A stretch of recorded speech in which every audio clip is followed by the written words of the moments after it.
चलिए आज हम लोग जो है शुरू करते हैं दो चर वाले रैखिक समीकरण युग्म। ठीक ना, दो चरों वाले रैखिक समीकरण युग्म।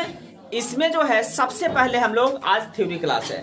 ठीक ना, दो चर वाले रैखिक समीकरण युग्म में होता क्या है? दो चर, चर किसको कहते हैं? माने समीकरण जो होना चाहिए वो चर में होना चाहिए, यानी दो चर होना चाहिए, या फिर एक्स तो वाई, ए तो बी, इस तरह से चर दो होना चाहिए। तो दो चर वाले, ठीक ना, दो चर वाले रैखिक समीकरण युग्म। रैखिक माने जिसका पावर एक होता है, नहीं जैसे यहां देखिए एक्स का पावर यहां जो भी होगा एक होगा। a1 एक्स का पावर एक है, b1 वाई का पावर एक है, माने एक्स और वाई में समीकरण है, तो दो चर हुआ। यहां भी देखिए एक्स वाई में समीकरण है और कहीं भी पावर दो नहीं होगा एक्स या वाई का। ठीक ना, तो इसको कहते हैं रैखिक समीकरण में है। ये बराबर जीरो हो गया तो समीकरण हो गया। युग्म माने जोड़ा में रहता है, एक समीकरण दो समीकरण। समझ में आया? दो चर वाले रैखिक समीकरण युग्म का मतलब समझ में आया? चर दो होगा तो दो चर वाले, रैखिक माने पावर एक ही होगा, रैखिक हो गया, समीकरण है, और युग्म माने हमेशा जोड़ा में होगा। तो समीकरण क्या है? कह रहा है यदि दो चर वाले रैखिक समीकरण युग्म a1x plus b1 plus c1 बराबर जीरो तथा a2x plus b2y plus c2 बराबर जीरो हो तो, ठीक ना, इसमें जो है शर्त होते हैं, माने ग्राफीय निरूपण, आलेखीय निरूपण और बीजगणितीय निरूपण कैसा होता है और समीकरण युग्म कैसा होता है, इसके बारे में हम लोग जो है चर्चा कर लेते हैं। जरा देखिए, सबसे पहला नंबर जो शर्त है, देखिए हम बीजगणितीय निरूपण, आलेखीय निरूपण और समीकरण युग्म तीनों लिख दिए हैं। इसको अगर सभी लोग याद कर लिए तो एग्जाम के लिए एकदम जो है मोस्ट इंपोर्टेंट टॉपिक है। इसी से एक दो नंबर जो है टकरा जाएगा, इतना ही याद करने से एक दो नंबर आ जाएगा। ठीक ना, इसके अलावे ये याद रहेगा तब ये जो है दो चर वाले रैखिक समीकरण युग्म का सवाल भी बनेगा। ठीक ना, तो चलिए बहुत अच्छा चीज है।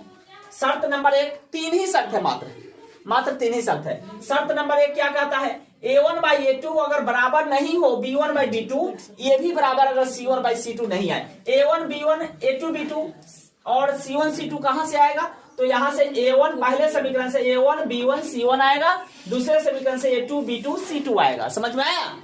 चलिए, तो ये अगर कोई भी आपस में हम लोग तुलना करेंगे, a1 बाई a2 निकालेंगे इतना बटा इतना, b1 बाई b2 निकालेंगे और फिर c1 बाई c2 निकालेंगे। निकाल करके देखेंगे अगर कोई आपस में बराबर नहीं है तो बीजगणितीय निरूपण क्या होगा?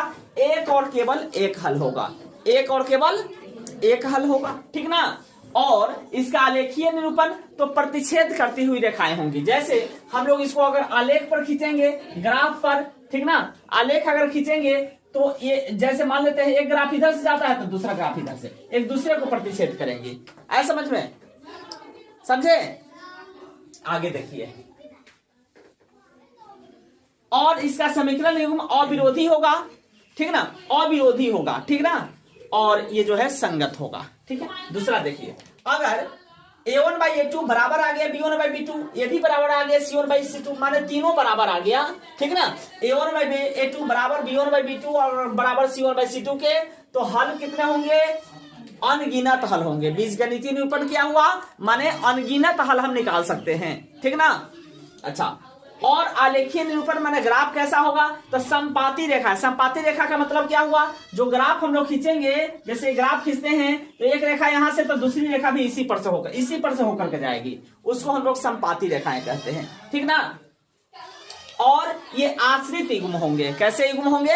आश्रित। तीसरा नंबर शर्त है, अगर a1 बाई a2 बराबर आ गया b1 बाई b2, ये अगर बराबर नहीं आता है c1 बाई c2, माने a1 बाई a2 बराबर b1 बाई b2, अगर वो बराबर नहीं आए c1 बाई c2 के, तो कोई हल निकालना संभव नहीं है, माने कोई हल नहीं निकलेगा। और जब कोई हल नहीं निकलेगा तो वह जो आलेखीय निरूपण होगा वो समांतर। जब हल ही नहीं निकलेगा तो जैसे ये हम लोग निकालेंगे ना ग्राफीय विधि से, अगर इसको ग्राफ खींचेंगे तो जैसे एक पहले समीकरण का जो ग्राफ होगा और दूसरे समीकरण का एक दूसरे का समांतर ऐसे आएगा। ठीक ना, ये कभी एक दूसरे पर कटेगा ही नहीं, एक दूसरे से कभी कटेगा ही नहीं, और जब कटेगा नहीं तो हमको हल प्राप्त होगा ही नहीं, यानी कोई हल नहीं। समझ में आया बात? जब ये एक दूसरे से कटेगा तभी तो